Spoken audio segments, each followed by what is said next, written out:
Hello everyone.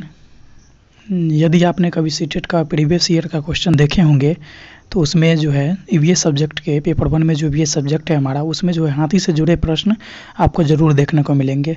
हाथी से जुड़े प्रश्न जो होते हैं वो सीटेट के एग्ज़ाम में, प्रत्येक एग्ज़ाम में जो है ईवीएस में एक नंबर का प्रश्न उससे पूछे जाते हैं। वो इस प्रकार से प्रश्न हो सकते हैं, बहुत सारे ऐसे हाथी से जुड़े प्रश्न हैं।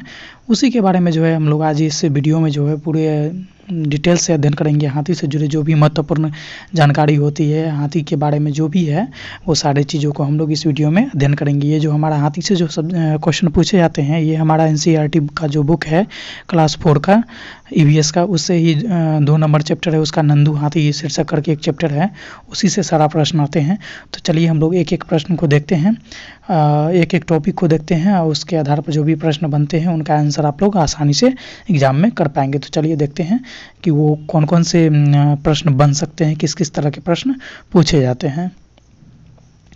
सबसे पहला है हमारा कि एक वयस्क हाथी जो है वो एक दिन में 100 किलोग्राम से अधिक पत्ता और झाड़ियाँ जो भी है, पेड़ की टहनियाँ जो भी होते हैं, उन सारी चीज़ों को जो है एक दिन में 100 किलोग्राम से ज़्यादा खा लेता है। एक वयस्क हाथी मतलब एक बड़ा हाथी है, जो जवान हाथी है, वो एक दिन में कितना खाएगा कि 100 किलोग्राम से अधिक जो है पेड़ के पत्ते और झाड़ियाँ को खा लेता है, मतलब 1 क्विंटल से ज़्यादा वो एक दिन में खाता है।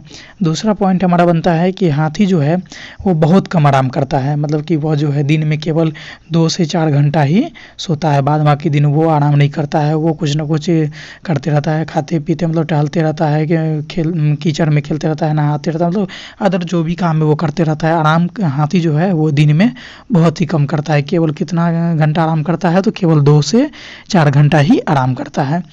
अगला पॉइंट हमारा बनता है कि हाथी को जो है पानी और कीचड़ से खेलना बहुत अच्छा लगता है।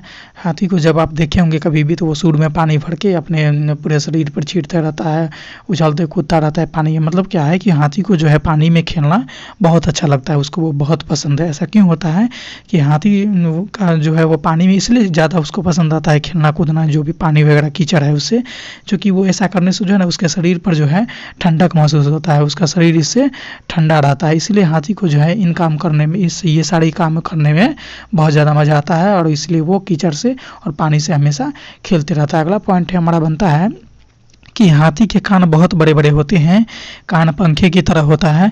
अधिक गर्मी लगने पर हाथी अपने कान को हिलाकर हवा भी करता है।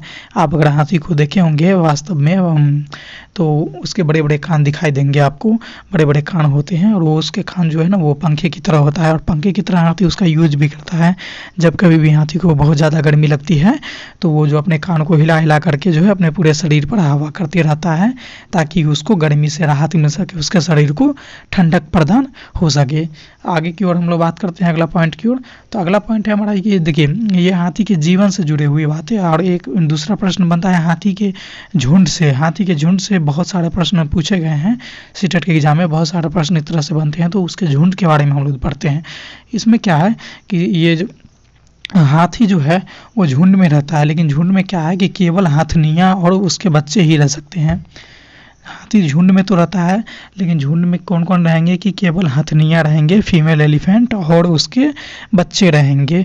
और वयस्क हाथी जो है वो झुंड में नहीं रहता है, मतलब झुंड में केवल कौन नहीं रहेगा तो केवल हाथी जो है, बड़े हाथी, जो हाथी बड़ा हो जाता है, वयस्क हो जाता है, तो वो झुंड में नहीं रहता है। बाद बाकी उसके जो भी बच्चे रहते हैं, हथनियाँ रहती है, वो सारे के सारे कहाँ रहती है, वो सारे के सारे झुंड में ही एक साथ रहती है, घूमती फिरती है एक साथ। वो टहनियाँ पेड़ पत्ते जो भी खाना पीना हुआ, कीचड़ में खेलना, पानी से नहाना, जो भी काम हुआ वो सारे के सारे एक साथ करेंगे। कौन कौन? तो हथनियाँ और उनके बच्चे। हाथी केवल झुंड में नहीं रहते हैं। अगला पॉइंट है हमारा कि हाथी का एक झुंड होता है, तो वो एक झुंड में कितने हाथी रहते होंगे?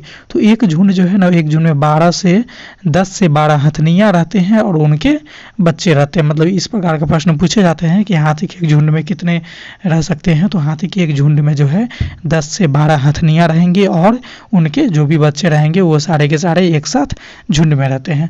तो झुंड का अब सवाल उठता है कि वो झुंड का कोई ना कोई तो लीडर करता होगा ना, नेतृत्व करता होगा।